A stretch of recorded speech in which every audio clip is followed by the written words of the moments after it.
नमस्कार, स्वागत है आपका। मैं हूं आपके साथ सपना दीपक मल्तेशिया। बुलेटिन का आगाज करेंगे।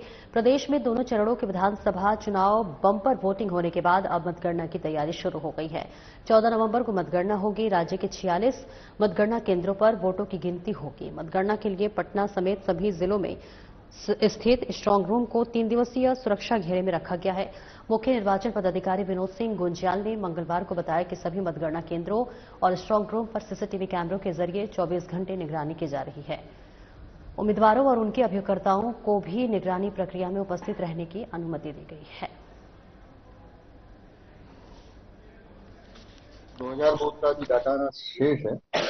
दोनों चरण का मिला के 66.90 अभी परसेंटेज है। अगर इसमें डिस्ट्रिक्ट वाइज देखें तो कटिहार 78.63, अभी हो सकता है कुछ थोड़ा पॉइंट से हो। किशनगंज 78.06 ये, और पूर्णिया 76.04, ये टॉप 3 हैं। और सबसे कम जा रहा है नवादा 57.85 और पटना 59.02 और उसके बाद नालंदा 59.81। तो ये डिस्ट्रिक्ट वाइज है। मेल फीमेल का भी फर्स्ट चरण का जो है, प्रथम चरण का, उसमें 69.04 फीमेल था ओवरऑल फर्स्ट चरण का, और 61.56 जो मेल का था। और सेकेंड चरण का अभी हम लोग डाटा कलेक्ट कर रहे हैं। तो ये 1 घंटे के अंदर आप लोगों को, जब 2000 बूथों का भी हो जाएगा, तो ये सारा आपको एसी वाइज और डिस्ट्रिक्ट वाइज भी उपलब्ध करा दिया जाएगा। मतगणना डिस्ट्रिक्ट वाइज लगभग जो केंद्र हैं, लगभग आई थिंक 40 हैं, 46 हम लोग के पास मतगणना केंद्र हैं। तो कुछ चेंजेस भी हुए हैं इसमें। और सभी जगह जितने भी हमारे ईवीएम्स आए हैं, सभी जगह हम लोग की व्यवस्था हम लोगों ने कर ली है। प्रदेश के उप मुख्यमंत्री सम्राट चौधरी ने दूसरे चरण का चुनाव खत्म होने के बाद बिहार की जनता का धन्यवाद किया और साथ ही नरेंद्र मोदी, अमित शाह के अलावा नीतीश कुमार सहित सभी नेताओं को धन्यवाद किया। कहा कि 70% से अधिक मतदान होना ये बिहार के लोगों के लिए सुनहरा अवसर है। जनता ने जिस तरह से मतदान किया है, 2010 से ज्यादा सीट जीतेंगे। बिहार की जनता ने एनडीए की सरकार को 2/3 बहुमत देने का काम किया है। वही कहा कि एग्जिट पोल से ज्यादा बहुमत मिलेगा। बाकी सम्राट चौधरी ने क्या कुछ कहा, ये आपको सुनवाते हैं। भारतीय जनता पार्टी के राष्ट्रीय मीडिया प्रभारी संजय मेहर जी, प्रदेश के मीडिया प्रभारी नालिश अग्रवाल जी, हमारे पार्टी के नेता, पार्टी के पदाधिकारी संतोष रंजन जी और सभी मीडिया के साथी, आज मैं बिहार की जनता को धन्यवाद देता हूं और अपने केंद्रीय नेतृत्व आदरणीय प्रधानमंत्री नरेंद्र मोदी जी, आदरणीय गृह मंत्री अमित शाह जी, आदरणीय राष्ट्रीय अध्यक्ष जी, हमारे कई पूर्व राष्ट्रीय अध्यक्ष राजनाथ जी, नितिन जी, कई प्रदेशों के मुख्यमंत्री आए और बिहार स्पष्ट दिखा जिस तरह जनमत पहले फेज के चुनाव में 65% से अधिक मतदान हुए और सेकेंड फेज में लगभग 70% से अधिक मतदान होने की संभावना है, क्योंकि 67% 5.5 बजे तक का रिपोर्ट है। तो ऐसे परिस्थिति में 70% से अधिक मतदान होंगे। ये बिहार के लोकतंत्र के लिए सुनहरा समय है कि आजादी के बाद सबसे अधिक मतदान बिहार में आज के तारीख में हो रहे हैं और बिहार के युवा, महिला, ईबीसी, पिछड़े, दलित समाज में जिस तरह मैंडेट देकर स्वर्ण समाज के सभी साथी ने बिहार के निर्माण के लिए अपना मतदान किया, बिहार के भविष्य के लिए किया और लगातार जो गाड़ी ट्रैक पर है बिहार, जिसको कहते हैं रफ्तार पकड़ चुका है बिहार, इस पे जनता का जो रुझान है, जो लोगों का स्नेह प्यार हमारे प्रत्याशियों को मिला, इससे स्पष्ट दिख रहा है कि 2010 के रिजल्ट को भी हम पूरी तरह ब्रेक करेंगे और थम्पिंग मेजोरिटी से बिहार में एनडीए की सरकार और जनता का आशीर्वाद इसी तरह बना रहे,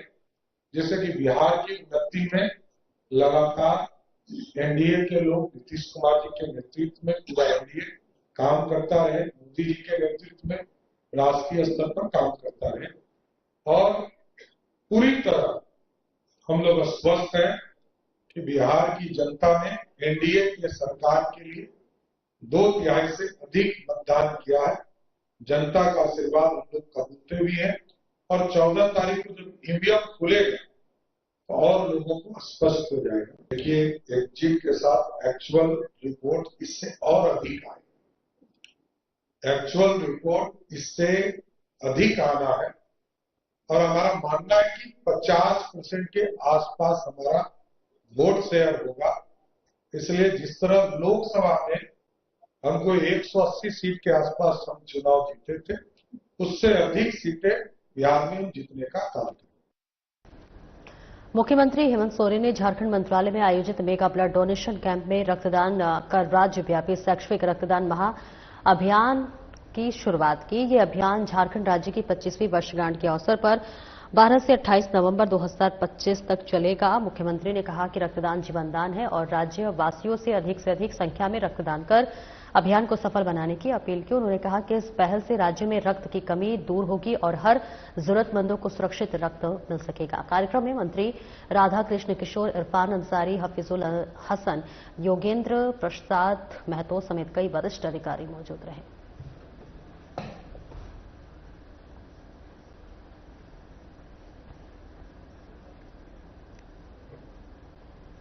बीजेपी अध्यक्ष बाबूलाल मरांडी ने प्रेस वार्ता कर कहा कि यह साल अत्यंत विशेष है क्योंकि भगवान बिरसा मुंडा के जन्म के 150 साल पूरे हो रहे हैं। उन्होंने कहा कि भगवान बिरसा मुंडा केवल झारखंड ही नहीं बल्कि पूरे देश के आदिवासी गौरव और स्वतंत्रता संग्राम के प्रतीक है।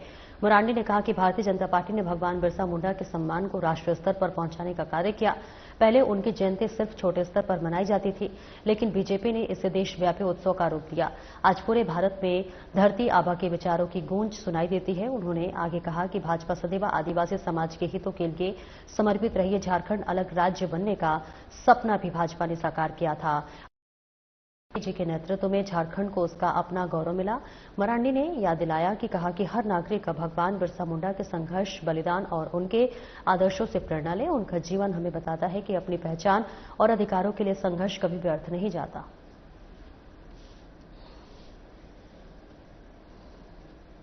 और 15 नवंबर ऐतिहासिक दिन है, झारखंड के लिए नहीं बल्कि संपूर्ण देश के लिए वो ऐतिहासिक दिन है। वो इस कारण से है कि 15 नवंबर को भगवान बिरसा मुंडा जी की जन्म जयंती है और संयोग कहिए कि इस वर्ष वो 150वीं वर्षगांठ 150वें वर्ष मनाया जा रहा है। तो भगवान बिरसा मुंडा सिर्फ आदिवासी समाज के लिए नहीं बल्कि संपूर्ण देशवासियों के लिए वो एक प्रेरणा का एक स्रोत है।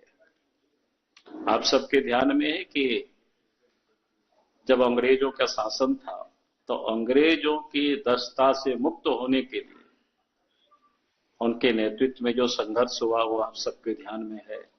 लेकिन इन सभी महापुरुषों को एक प्रकार से गुमनाम ही रखा गया था। उनकी कोई बहुत अधिक यानी देश के पैमाने पर लोग जाने भी कि जनजाति समाज में भी कोई महापुरुष पैदा हुए और उन्होंने देश के लिए जो योगदान दिया है उसको एक प्रकार से कुछ एक कह सकते हैं कि झारखंड के भी कुछ वर्ग के बीच में ही सिर्फ बनाया जाता था। मानो उसको इस रूप में देखा जाता था कि वो सिर्फ आदिवासियों की ही महापुरुष है या आदिवासियों में भी सिर्फ मुंडा जातियों की है और सिर्फ राज्य के आसपास के लोगों की है। देवघर जागरूकता रथ 11 तारीख से 15 तक जिले के सभी प्रखंडों और पंचायतों में आमजनों को जागरूक करेगा। उपायुक्त सह जिला दंडाधिकारी नम्र प्रियेश लकड़ा ने राज्य स्थापना के 25वें गौरवशाली वर्ष के उपलक्ष्य में सूचना और जनसंपर्क विभाग द्वारा जन जागरूकता के लिए संचालित प्रचार वाहनों को समाहरणालय परिसर से हरी झंडी दिखाकर रवाना किया। इस दौरान मीडिया प्रतिनिधियों से बातचीत करते हुए उपायुक्त ने कहा कि ये प्रचार वाहन जिले के सभी 10 प्रखंडों और 194 गांवों में भ्रमण कर झारखंड के 25 सालों की उपलब्धियों, जन कल्याणकारी योजनाओं और विकास कार्यों की जानकारी जन जन तक पहुंचाएंगे।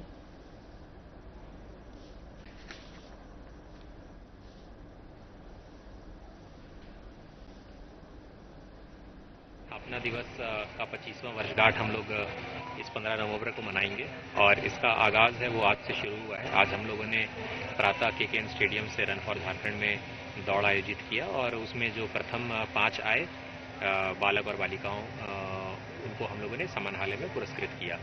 इसी क्रम में आज हम लोगों ने हमारे प्रचार वाहनों को आज रवाना किया है जिला समाहरणालय से। हमारे जो 10 प्रखंड है उसके लिए 10 प्रचार वाहन रहेंगे जो कि 15 दिसंबर तक परिचालन करेंगे। इसके अलावा हम लोग आने वाले दिनों में हम लोग आईपीआरडी से आप लोगों को सूचित कर देंगे। हम लोग कुछ स्ट्रीट डांस और नुक्कड़ नाटक का भी आयोजन करेंगे।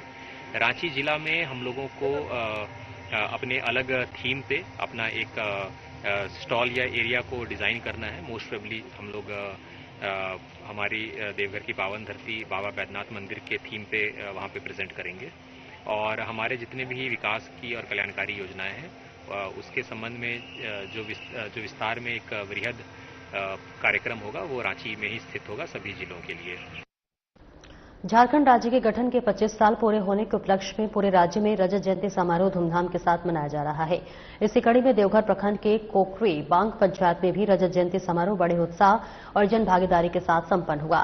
कार्यक्रम की शुरुआत प्रभात फेरी और जागरूकता शपथ के साथ की गई, जिसमें सैकड़ों ग्रामीणों ने हिस्सा लिया। कार्यक्रम में पूर्व मुखिया संजू मुर्मू, वर्तमान मुखिया सरस्वती मुर्मू सहित अनेक जनप्रतिनिधि मौजूद रहे। प्रभात फेरी, शपथ ग्रहण, झंडारोहण और सांस्कृतिक प्रस्तुति कर ग्रामीणों की भीड़भाड़ देखने को मिले। कार्यक्रम में झारखंड की विकास यात्रा, ग्राम पंचायतों की भूमिका और सामाजिक एकता के संदेश पर भी विशेष चर्चा हुई। लोगों ने रजत जयंती के इस बेला पर राज्य के उत्थान और विकास की दिशा में मिलकर काम करने का संकल्प लिया। देवघर के ग्रामीण अंचल में झारखंड की रजत जयंती का यह आयोजन न केवल उत्सव का प्रतीक रहा बल्कि ये राज्य के सुनहरे भविष्य की नई शुरुआत का संदेश भी देता है। रजत जयंती समारोह है, उसी में हम लोग सब एकजुट हुए हैं। आज जो नरेगा के काम कोई भी दिख नहीं रहा है, जिसके कारण हम लोग एकजुट होकर जागरूक कर रहे हैं कि कुछ नरेगा का काम अपना पंचायत में विकास हो, कुछ हो और सब श्रमिक को काम मिले। इसके लिए सब हम लोग एक होके अब 15वां वित्त का तो सरकार के द्वारा अभी दिया ही नहीं जा रहा है, तो हम लोग सोच रहे हैं कि कुछ भी तो नरेगा से हो और नरेगा का भी काम ठप पड़ा है। जो मेटेरियल पेमेंट हो एकदम ना के बराबर हो रही है, इसके चलते सब परेशान है। 15वां वित्त के कार्य तो होने के लिए एकदम सब मेरे ग्रामीण सब एकदम इच्छुक है, लेकिन जब फंड नहीं आता तो इसमें मुखिया जी हो या हम लोग कुछ कर नहीं पा रहे हैं, तो हम लोग सोचे कि नरेगा से ही कुछ हो ताकि आगे की श्रमिक को काम मिले और कुछ पंचायत में विकास हो।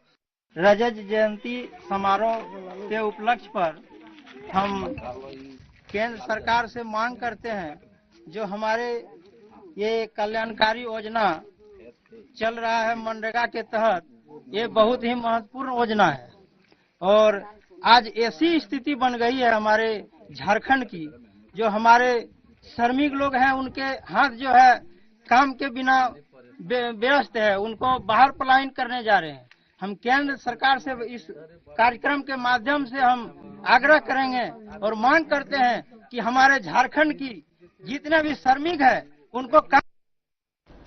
और आगे बढ़ेंगे। गिरिडीह जिले के बिरनी में कोटरमा लोकसभा क्षेत्र में दिवसीय सांसद खेल महोत्सव का आयोजन किया गया। बगोदर विधायक नागेंद्र महतो और सांसद प्रतिनिधि देवेंद्र राणा, कई पंचायत के मुखिया और पार्टी के कार्यकर्ता मौजूद रहे। साथ ही यहां अनेकों सुंदरवादी हलकों और गांव के युवाओं ने बढ़ चढ़कर हिस्सा लिया। फुटबॉल टूर्नामेंट में अपनी अपनी दावेदारी पेश की। वहीं सांसद प्रतिनिधि देवेंद्र राणा ने कहा कि सांसद के द्वारा ये बहुमूल्य कदम है, इससे खेल के साथ साथ सेट एंड हिट इंडिया और यहाँ के लोकल स्थानीय लोगों को इस तरह का मंच मिला, इससे लोग अपना प्रतिभा को दिखा सके और आगे जिला और लोकसभा से स्टेट लेवल तक जाने का खिलाड़ियों को प्रतिभा पर निर्भर करे। फाइनल मुकाबले में गाजिया 11 युवा क्लब आरवे के बीच खेला गया, जिसमें गाजिया के टीम विजय हुआ। यह आयोजन माननीय प्रधानमंत्री नरेंद्र मोदी जी का सोच है कि युवाओं को, जो गांव के युवा है, युवतियां, उनको आगे बढ़ाना है और निखारना है। जो गांव की प्रतिभा है उसको दिल्ली तक ले जाना है। पूरे देश भर में फिर सभी सांसद खेल महोत्सव आयोजन करना, जिसमें फुटबॉल है, चर्च है और कई तरह के 7-8 खेलों का आयोजन किया गया है। आज बगोदर विधानसभा के बिरनी प्रखंड में फुटबॉल मैच हो रहा है। माननीय अन्नपूर्णा देवी के नेतृत्व में, उनके निर्देश के आलोक में आज अभी 2 मैच हुआ है। 2 मैच में 2 टीम विजयी हुए हैं अभी, और दोनों के बीच में जेरीडी, अरारी और गोरडी के बीच में फाइनल मुकाबला होगा। और इससे पूरे गांव इलाके में, बिरिनी में से पूरे बगोदर विधानसभा, पूरे झारखंड में, पूरे कोडरमा लोकसभा में युवाओं में काफी उत्साह है, खेल प्रेमियों में काफी उत्साह है कि फुटबॉल इस देश का लोकप्रिय खेल है और ये विलुप्त होते जा रहा था, जिसको माननीय प्रधानमंत्री नरेंद्र मोदी जी ने फिर से लोगों के बीच में लाया है, माननीय अन्नपूर्णा जी ने सबके बीच में लाया है। ये आयोजन धनबाद में वरीय पुलिस अधीक्षक प्रभात कुमार की अध्यक्षता में मासिक अपराध समीक्षा बैठक का आयोजन किया गया। बैठक में अक्टूबर माह के दौरान जिले भर में हुई आपराधिक घटनाओं, पुलिस की कार्रवाई और लंबित मामलों की स्थिति की विस्तृत समीक्षा की गई। बैठक के बाद एसएसपी प्रभात कुमार ने बताया कि अक्टूबर माह में जिले में कुल 602 कांड दर्ज हुए, जबकि 705 मामलों का निष्पादन किया गया है। लंबित कांडों की संख्या अब घटकर 2385 रह गई है। दिसंबर माह के अंत तक इसे 2000 से नीचे लाने का लक्ष्य तय किया गया है। एसएसपी ने सभी थाना प्रभारियों को कानून व्यवस्था बनाए रखने, सघन वाहन जांच करने और होटलों और लॉजों की औचक जांच जारी रखने का निर्देश दिया। साथ ही उन्होंने स्पष्ट कहा कि किराएदार, चालक या फिर चौकीदार की नियुक्ति से पहले सत्यापन अनिवार्य है, अन्यथा संबंधित लोगों पर कार्रवाई होगी। आज माह अक्टूबर 2025 से संबंधित मासिक अपराध समीक्षा की बैठक की गई है, जिसमें जिला के सभी पदाधिकारी मौजूद थे। इस मासिक अपराध समीक्षा बैठक में माह अक्टूबर में जितने कांड प्रतिवेदित हुए हैं, जो भी घटनाएं घटी है, उसका उद्भेदन हुआ कि नहीं, उद्भेदन हुआ तो क्या हुआ, उसमें अग्रतर कार्रवाई क्या है, उद्भेदन अगर नहीं हुआ है तो क्यों नहीं हुआ, पूरे माह में कितने केस प्रतिवेदित हुए, उसके अनुपात में कितने कांडों का निष्पादन किया गया, वारंट कुर्की का कितना का निष्पादन किया गया, ये तमाम बिंदुओं पर सभी पदाधिकारियों के साथ बैठक की गई है। ओवरऑल जो अक्टूबर माह था वो काफ़ी सेटिस्फैक्ट्री रहा, बिकॉज पूरे अक्टूबर माह में 3 मेजर पर्व त्यौहार भी थे जो काफ़ी शांतिपूर्वक बीता है। पुलिस की परफॉर्मेंस अक्टूबर माह में काफ़ी संतोषजनक रही है। 602 केस प्रतिवेदित हुए थे पूरे माह में, उसके अगेंस्ट में 705 केस का निष्पादन किया गया है और जिसके फलस्वरूप जो ओवरऑल लंबित कांडों की संख्या है वो 2492 से घट करके लगभग 2385 के आसपास अब आ गया है। जो हमारा टारगेट है कि दिसंबर तक लगभग 2000 के आसपास लंबित कांडों की संख्या को लाना है, उस टारगेट पर हम लोग सही चल रहे हैं और दिसंबर तक 2000 के आसपास इस लंबित कांडों की संख्या हो जाएगी। इसके अलावा पूरे अक्टूबर में कोई मेजर घटनाएं नहीं हुई है, कोई रंगदारी से संबंधित या उस एक्सटॉर्शन से संबंधित कोई मेजर घटनाएं नहीं हुई है। श्रम नियोजन प्रशिक्षण और कौशल विकास विभाग जिला नियोजनालय सह मॉडल करियर सेंटर और इसके साथ ही साथ कोटरुआ के माध्यम से दत्तोपंत ठेंगड़ी रोजगार मेले का आयोजन कोटरुआ समाहरणालय परिसर में किया गया, जिसका उद्घाटन कोटरुआ उपायुक्त ऋतुराज, जिला परिषद अध्यक्ष रामधन यादव द्वारा संयुक्त रूप से फीता काटकर किया गया। रोजगार मेले में कुल 19 संस्थाओं ने भाग लिया। कुल 3000 रिक्त पद है, जिन पदों पर नियुक्तियां होनी है। 15 से 20 युवाओं के बीच नियुक्ति पत्र का वितरण किया गया। इस दौरान कोटवा उपायुक्त ने कहा कि रोजगार मेले में स्थानीय युवक युवतियों को स्थानीय स्तर पर रोजगार मुहैया करवाया जा रहा है, जबकि जीप अध्यक्ष रामधन यादव ने कहा कि रोजगार मेले का आयोजन झारखंड सरकार का सराहनीय पहल है।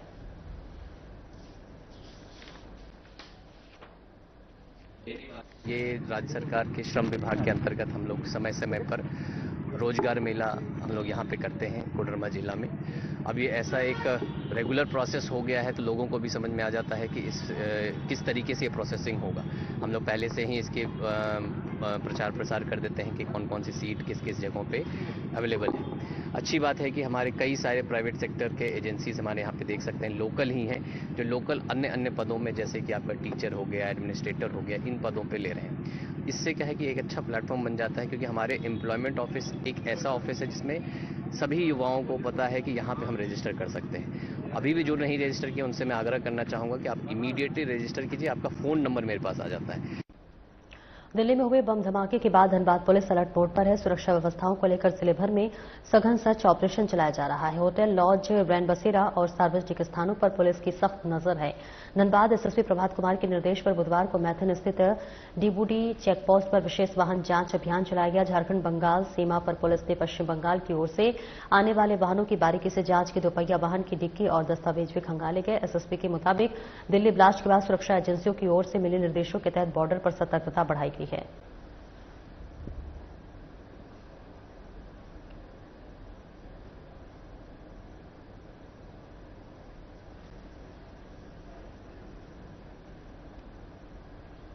झारखंड के 25वें स्थापना दिवस को महोत्सव की तरह मनाया जा रहा है। हर तरफ, हर विभाग में, प्रत्येक विद्यालय सहित कई संस्थाओं द्वारा कई तरह के कार्यक्रमों का आयोजन किया जा रहा है, जिसमें एक तरफ जहां लोगों को झारखंड की संस्कृति, सभ्यता, लोक गीत, नृत्य से परिचित कराया जा रहा है, तो वहीं सरकार द्वारा जनहित योजनाओं के बारे में बताया जा रहा है और उसे किस तरह लाभान्वित होना है, इसके विषय में जागरूक किया जा रहा है। आज इसी कड़ी में बोकारो की हर मुख्य जगह पर स्ट्रीट डांस का आयोजन किया गया, जिसमें झारखंड के कई लोक नृत्य, लोकगीत की प्रस्तुति की गई, जिसने लोगों का मन मोह लिया। राह में आते जाते लोग भी इन नृत्य को देख और गीतों से खींचे चले आए और मंत्रमुग्ध होकर इसे देखते रहे।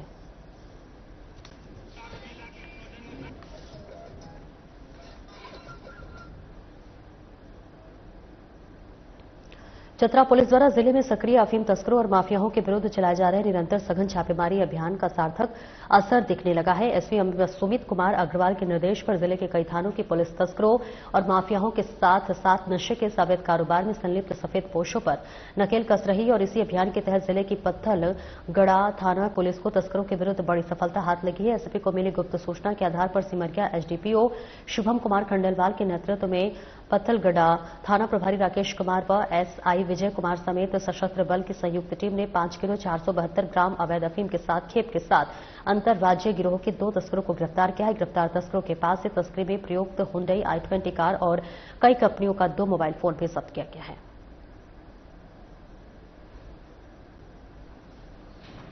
एक कार से अफीम तस्कर जो है अफीम राज्य के बाहर ले जाने की सूचना प्राप्त हुई। इसी तरह एसडीपीओ सिमरिया के अंतर्गत एक टीम का गठन किया गया और चेकनाका लगाया गया। इस चेकनाका के क्रम में एक i20 कार है, जिसके पास अंदर में चेक करने के 5.472 kg अफीम बरामद किया गया है और उस कार में जो 2 व्यक्ति थे, विक्रम कुमार और राजन कुमार। विक्रम कुमार गिद्धौर के रहने वाले हैं और राजन कुमार सदर थाना क्षेत्र दोनों चतरा के रहने वाले हैं। तो इनको विधिवत जब्त किया गया है और ये जो अफीम है उसका अनुमानित मूल्य लगभग 27 लाख रुपया है और एक 4 पहिया i20 कार को जब्त किया गया है और 2 मोबाइल जब्त किया गया है। इसमें विक्रम कुमार का आपराधिक इतिहास है। पूर्व में ये बरेली में ऑलरेडी जेल जा चुके हैं। सिद्धगोड़ा थाना पुलिस ने दीपक विभार हत्याकांड मामले का सफलतापूर्वक खुलासा कर 3 अपराधियों को गिरफ्तार कर लिया है। इस बीच पुलिस ने उनके पास से अवैध हथियार भी बरामद किए हैं। डीएसपी भोला प्रसाद ने प्रेस वार्ता में बताया कि 20-21 अक्टूबर की मध्यरात्रि में दीपक विभार को अपराधियों ने गोली मार दी थी, जिससे इलाज के दौरान उसकी मौत हो गई थी। पुलिस को गुप्त सूचना मिली थी कि मुख्य आरोपी प्रेम यादव घटना में शामिल था।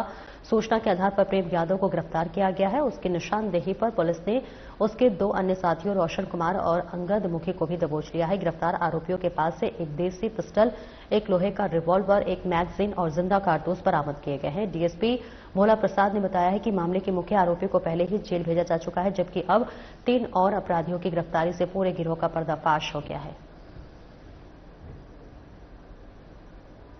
दिनांक 20/21 10/2025 की रात्रि सिद्धगोड़ा थाना अंतर्गत कानू भाठा भुनियाडी में एक व्यक्ति को गोली मारकर जख्मी कर दिया गया था, जिसका नाम था दीपक वीवर, जिसका इलाज के क्रम में उसकी मृत्यु हो गई।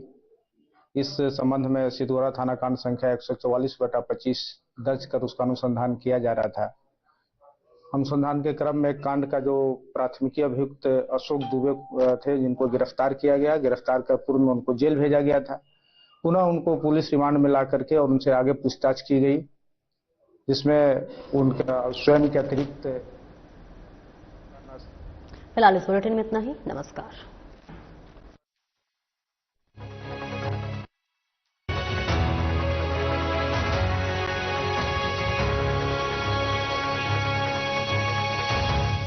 नमस्कार।